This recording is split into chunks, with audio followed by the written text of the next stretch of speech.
Well, good morning, everybody. Hope you're having an amazing and blessed day today. Hope everything is going well for you. Today, we are going to finish chapter 2, which is a lot and kind of the day behind because I took a little time yesterday. So this is going to go a little longer. So I am just putting it out there that this will go a little longer because I'm going to do 2 days worth to finish chapter 2 this week on Friday. And then we can start chapter 3 next week and be on track. So here we go, getting right into it. We Jews know that we have no advantage of birth over non-Jewish sinners.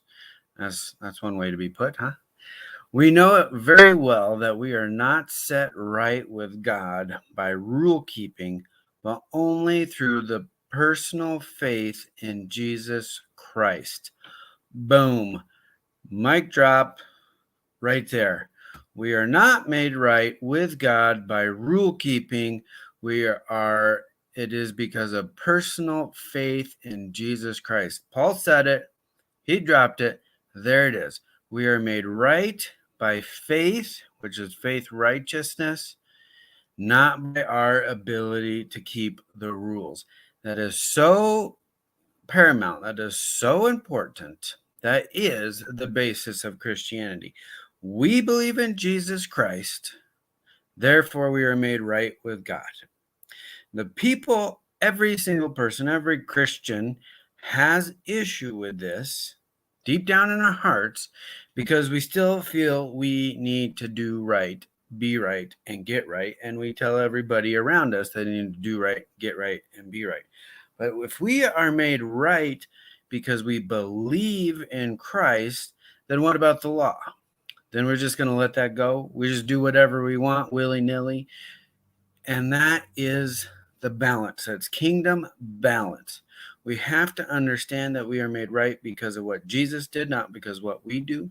At the same time, we need to follow Jesus.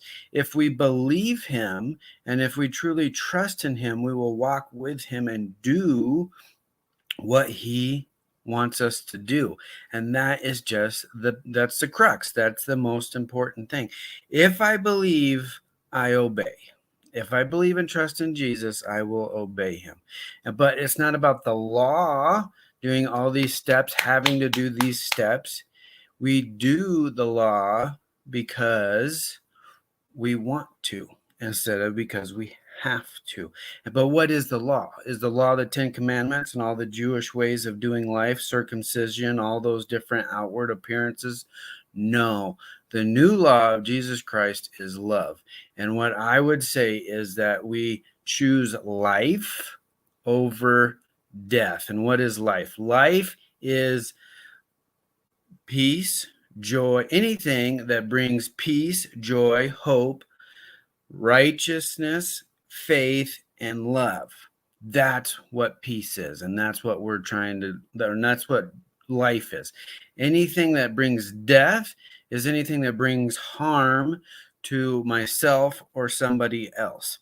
So we want to choose life and we fight against harm. And that is walking with Jesus. But we'll go on. There's so much right there that I could go on forever, but we got to get through this chapter. How do we know we tried it? And we had the best system of rules in the world, of the rules the world has ever seen, convinced that no human being can please God by self-improvement. There's no ability that I have to please God in my own ability. My righteousness is filthy rags compared to Jesus's. We believed in Jesus as Messiah so that we might be set right before God by trusting in the Messiah and not by trying to be good. Right there. Again, bam. It's not about being good. It's about trusting and believing in God or in Jesus. Have some of you noticed that we are not yet perfect? No great surprise, right? And are you ready to make the accusation that since people like me who go through Christ in order to get things right with God aren't perfectly virtuous, Christ must therefore be an accessory to sin? The accusation is frivolous. If I still sin and still walk in evil because I am righteous in Christ, then Paul is saying that then Jesus is an accessory to sin. But that's not the case. That argument is frivolous. If I was trying to be good, I would be rebuilding the same old barn that I tore down. I would be acting as a pretender. See, there would be no difference from Christianity to any other religion, Judaism, or anything else if all we were doing was trying to follow a set of rules. If Jesus didn't die on the cross and make us righteous, then we are no different than any other religion, and we could just become Jews, and that's really what it is. What actually took place is this. I tried keeping rules and working my head off to please God, and it didn't work. I couldn't do it. The bar was set too high. I can't jump 5 stories to get over the bar. It's not going to happen. So I quit being a lawman so that I could be God's man. This is Paul. This isn't my opinion. This is Paul saying, I quit trying to follow the law so that I could follow God. How about that? Christ's life showed me how and enabled me. There's the difference. I am not trying to follow the law. I am trying to follow Jesus. And Christ in me gives me the ability to walk in righteousness. Does you get that? That's the balance. When I follow Jesus, he gives me Christ's life, showed me how, and enabled me. He enabled Paul to walk in righteousness.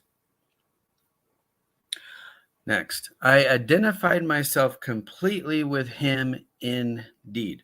I have been crucified with Christ. My ego is no longer central. Everybody, we all know that passage. We're crucified with Christ. No longer I live, but he that lives in me. So we keep on going. It's no longer important that I appear righteous before you or have your good opinion, and I am no longer driven to impress God. Christ lives in me. We all know that passage. It's a little different here in the Message, but that is the key. It's Christ living in me that gives me the ability to walk in righteousness, to want to walk in righteousness, to strive for good instead of evil. See, we are so focused on law that we cannot understand the reason for the law. That is the problem.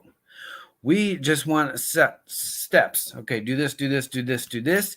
And then we judge people based on whether they can do that, and that. But then we miss the point of it. What is the point? And as I said before, it's about life. It's about bringing life, not... Hi, how are you? We have to make that. Yes, we will make this later. I'm in the middle of making a video, bud. Come here. So, I'm almost finished. Oh, maybe not. All right. The life you see... did I finish? It is no longer important that I appear righteous before you or have your good opinion, and I have no longer driven to impress God. Christ lives in me. The life you see me living is not mine, but it is lived by faith in the Son of God who loved me and gave himself for me. I am not going to go back on that. So amazing. We can't overshadow the fact that if I try to do it myself, I am negating what Jesus did.